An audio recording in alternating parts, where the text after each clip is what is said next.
मैं प्रेस के साथियों का धन्यवाद देता हूं कि इतने सुबह बुलाने पर आप सभी यहां पर आए हैं।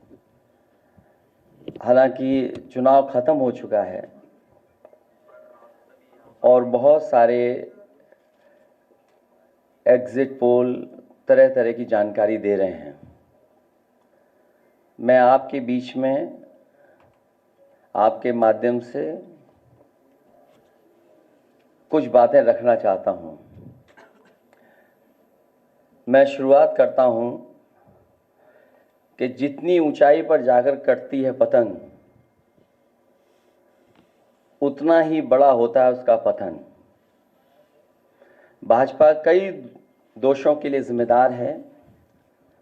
सामाजिक रूप से भाजपा ने देश में सौहार्द बिगाड़ा, भाईचारा खत्म किया, जाति के खिलाफ जाति, संप्रदाय के खिलाफ संप्रदाय लड़वाया, संविधान द्वारा दिए गए आरक्षण को साजिशन खत्म करने के लिए बेरोजगारों से छल किया, पेपर लीक कराए, देश के लिए आगे बढ़कर लड़ने वालों की बहन बेटियों के लिए जानबूझकर अपने मंत्रियों से अपशब्द कहलवाए बढ़ाए, मणिपुर हाथरस महिला पहलवान, पिछड़े दलित अल्पसंख्यक व आदिवासियों पर अत्याचार और सबसे खराब व्यवहार किए जाने के लिए रिकॉर्ड बना।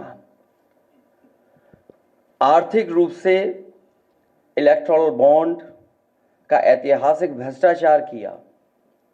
इलेक्टोरल बॉन्ड के माध्यम से पैसा कमाने के लिए मुनाफाखोरी को बढ़ावा दिया, जिसने महंगाई को बढ़ाया। अपने फायदे के लिए भाजपा ने जनता पर बेतहाशा महंगाई थोप दी। नोटबंदी से व्यापार का चौपट कर दिया। भ्रष्ट जीएसटी से छोटे दुकानदार तक को मंदी का शिकार बना दिया। किसानों की जमीन हड़पनी चाहिए, काले कानून लाने चाहे, खाद की बोरी की चोरी की, लाभकारी मूल्य नहीं दिया, 35 सालों की सबसे बड़ी बेरोजगारी में देश को धकेला, महंगाई से गरीब को और गरीब बना दिया, अमीरों के अरबों के लोन माफ किए लेकिन किसानों के ऋण के लिए आत्महत्या के लिए मजबूर किया, ब्याज की दरें घटाकर मध्यम वर्ग की बचत को बेकार कर दिया, बैंकों में तरह तरह के चार्ज और पेनल्टी से लोगों के खाते दीमक की तरह अंदर ही अंदर खा गए, बैंक लॉकरों के नाम पर जिम्मेदारी से पल्ला झाड़ लिया, नैतिक रूप से चंदे तक का पैसा खा गए, केयर फंड के नाम के आगे पीएम के नाम का इस्तेमाल करके बाद में हिसाब देने से मना कर दिया, अपराधियों को शामिल करने, उनके कृत्यों पर पर्दा डालना, जैसे मणिपुर में अपने संगी साथियों द्वारा बेटी के साथ मानवीय व्यवहार में, बीएचयू छात्र अभद्रता कांड में, खीरी किसान हत्याकांड में, हाथरस की बेटी के बलात्कार हत्या व कानपुर देहात कांड में जहां मां बेटी को झोपड़ी में जिंदा जलाकर मार डाला। ऐसे अनगिनत उदाहरण हैं। शारीरिक रूप से देखें तो भाजपा लोगों के शरीर स्वास्थ्य से भी खिलवाड़ किया, उसके भी दोषी हैं। भाजपा ने बिना जांच परखे जानलेवा वैक्सीन लगवाई, कमीशन खाकर गलत दवाइयों को पास करके लोगों का जीवन खतरे में डाला। इसका सीधा असर जनता की सेहत पर पड़ेगा और आने वाली पीढ़ियों की तंदुरुस्ती पर भी। भाजपा पीढ़ियों पर प्रहार की दोषी भी है। मनोवैज्ञानिक रूप से लोगों के दिल और दिमाग में जानलेवा वैक्सीन लगवाने के बाद बीमार होने पर डर बैठा दिया। महिलाओं के अंदर असुरक्षा का भाव घर कर गया। युवा अनएम्प्लॉयमेंट या अंडर एम्प्लॉयमेंट से डिप्रेशन का शिकार हुआ।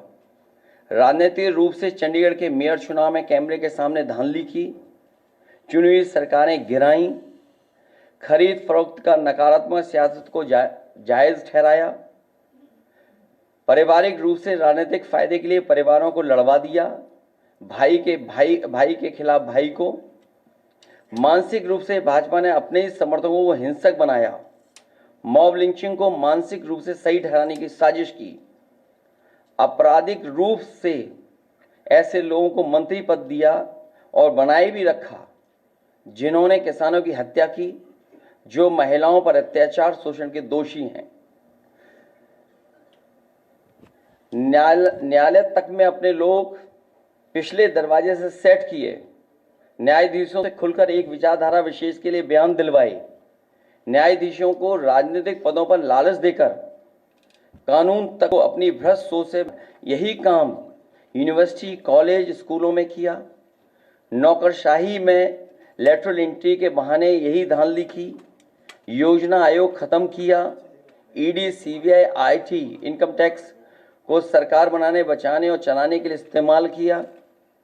झूठे आंकड़ों से देश और दुनिया को छला, जिससे अंतर्राष्ट्रीय स्तर पर भारत को विकासशील देशों की भाजपा ने इन्हीं सब कारणों से देशवासियों की जिंदगी को खतरे में डाल दी। भाजपा का झूठा राष्ट्रवाद, चीन की घुसपैठ से रजांगला मेमोरियल जैसे शहीदों के बलिदान का स्मारक तक नहीं बचा पाए।